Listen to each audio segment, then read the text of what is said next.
एक ऐसा फल जिसे जुबान पर रखते ही मुंह कड़वाहट से भर जाए। एक ऐसा फल जिसका इस्तेमाल खाने के लिए नहीं बल्कि साबुन और शैम्पू बनाने के लिए होता है। लेकिन क्या आप यकीन करेंगे कि दुनिया में एक ऐसी जगह भी है जहां इस कड़वे फल के पेड़ पर शहद से भी मीठे फल उगते हैं। जी हाँ, उत्तराखंड के पहाड़ों में छुपी एक ऐसी जगह है जहां विज्ञान और प्रकृति के सारे नियम फेल हो गए, जहां सदियों से पुराने पेड़ों पर उगने वाले रीठे के फल कैसे मीठे हो गए। आखिर यहाँ ऐसा कौन सा चमत्कार हुआ जिसने कुदरत के सबसे कड़वे फल को मिठास में बदल दिया। आज की वीडियो में कहानी सिर्फ इस अनोखे पेड़ की ही नहीं है, बल्कि इस कहानी के पीछे छिपा है एक खौफनाक सच और वो भयानक समा जब गुरु नानक देव जी को जान से मारने के लिए गोरखनाथ के चेलों ने गुरु जी पर एक अत्यंत जहरीला शाम छोड़ दिया था। आखिर उन योगियों ने गुरु जी के साथ ऐसा क्यों किया और गुरु जी ने उन्हें क्या सबक सिखाया जिससे वे योगी थर थर कांप उठे और धरती में ही समा गए। आज की वीडियो में हम इस स्थान से जुड़ी बेहद खास बातों को बताएंगे जिसे सुनकर आप सब दंग रह जाएंगे। वीडियो के एंड में हम आपको उत्तराखंड के इस स्थान के बेहद खूबसूरत दृश्य भी दिखाएंगे जिसे देखकर आप इस स्थान पर आने से खुद को रोक नहीं पाएंगे।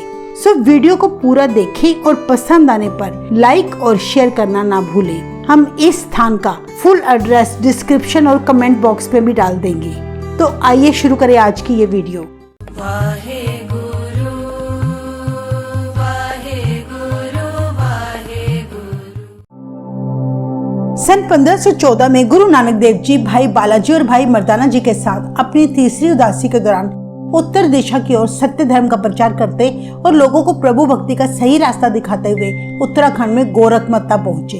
उस समय गोरखमत्ता गुरु गोरखनाथ के सिद्ध योगियों का केंद्र हुआ करता था। ये गोरखमत्ते योगी दुनिया से अलग होकर कठिन साधना करते थे और आम लोग उनसे डरते थे, क्योंकि लोगों का मानना था कि सिद्ध योगी खुश होकर जिसे भी वर देते हैं उसकी चारों कुलें तर जाती हैं और जिसको श्राप देते हैं उसकी चारों कुलें तबाह हो जाती हैं। इसीलिए श्राप के डर और वर की प्राप्ति के लिए लोग उनको कई प्रकार के चढ़ावे चढ़ाया करते थे। उन सिद्ध योगियों को सत्य के मार्ग पर चलाने के लिए ही गुरु नानक देव जी इस स्थान पर आए। उस समय ये सिद्ध योगी एक रीठे के पेड़ के नीचे बैठे थे।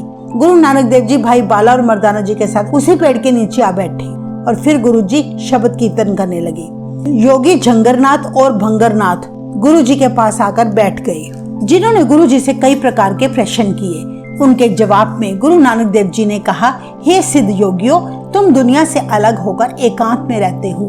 अगर तुम सब अपने परिवार के साथ रहते तो ज्ञान प्राप्त करने के बाद दुनिया का भी तुम भला करते और खुद का भी भला करते, पर यहाँ एकांत में रहकर तुम इस तरह किसी का कल्याण नहीं कर सकते। गुरु जी ने उन्हें समझाया, जैसे कमल का फूल कीचड़ में रहकर भी अपने ऊपर कीचड़ नहीं लगने देता, उसी तरह तुम दुनिया में रहकर विकारों की मैल अपने ऊपर मत लगने दो।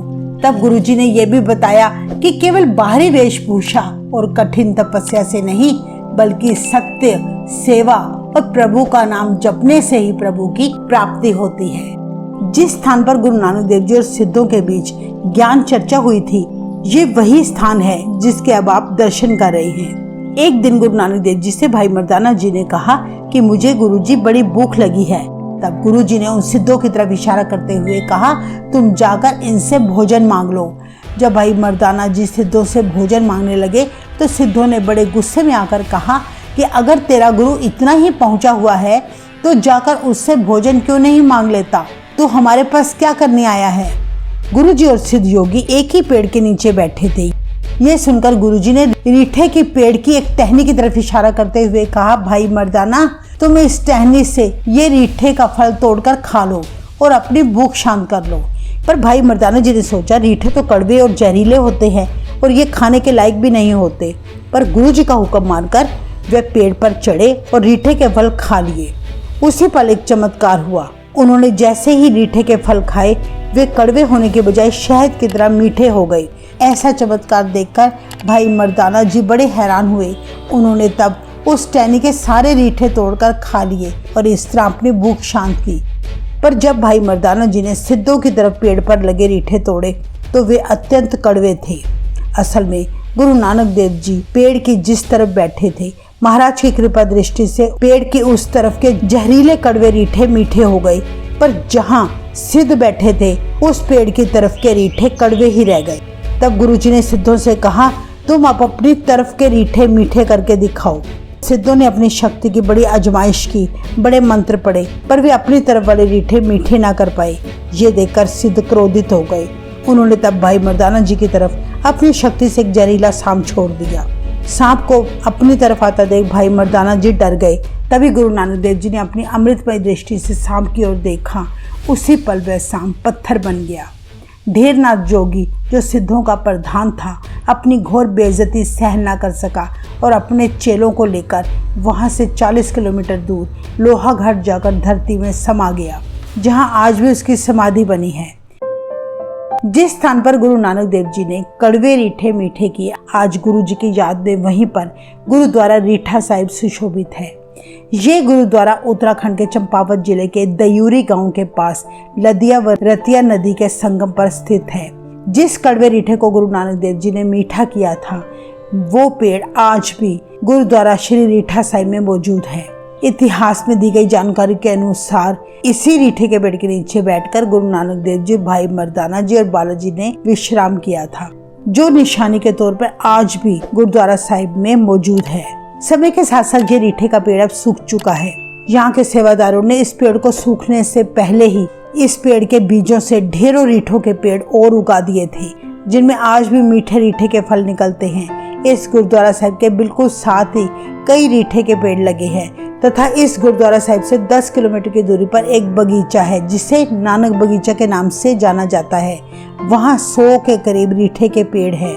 नवंबर के महीने में रीठों को एकत्रित करके सेवादार संगतों के लिए प्रसाद के रूप में संभाल लेते हैं, जो रीठे का प्रसाद सारा साल आई संगतों में बांटा जाता है। कई लोगों का मानना है कि क्या कभी रीठा भी मीठा हो सकता है, जो असल में एक जहरीला और कड़वा फल है, जिससे साबुन बनता है और वो खाने के लायक भी नहीं। पर सोचने की बात है, शक्तियों के मालिक गुरु नानक देव जी ने वह कड़वा रीठा अपनी शक्ति से मीठा कर दिया, जो आज भी वहां पहुंची संगतें मीठे रीठे का प्रसाद प्राप्त कर रही हैं। आइए दर्शन करें इस अलौकिक गुरु घर के। ये सामने जो आप देख रहे हैं, ये है दीवान हाल, जहां हर साल मई जून के महीने में 10 दिन के लिए सालाना जोड़ मेला लगता है, जिसमें लाखों संगतें गुरु जी के चमत्कार को देखने यहाँ आती हैं। ये सीढ़ियाँ जो ऊपर की तरफ जा रही हैं, यहाँ ऊपर जाकर दरबार साहिब सुशोभित है, जहाँ संगतें आकर श्री गुरु ग्रंथ साहिब महाराज जी के आगे नतमस्तक होती हैं और रीठे के इस ऐतिहासिक पेड़ के दर्शन करती हैं। प्रवेश द्वार पर आप देख सकते हैं सोने की चित्रकारी की गई है। वही साखी दिखाई गई है जिसमें गुरु नानक देव जी ने सिद्धों के साथ चर्चा की थी और रीठे मीठे किए थे।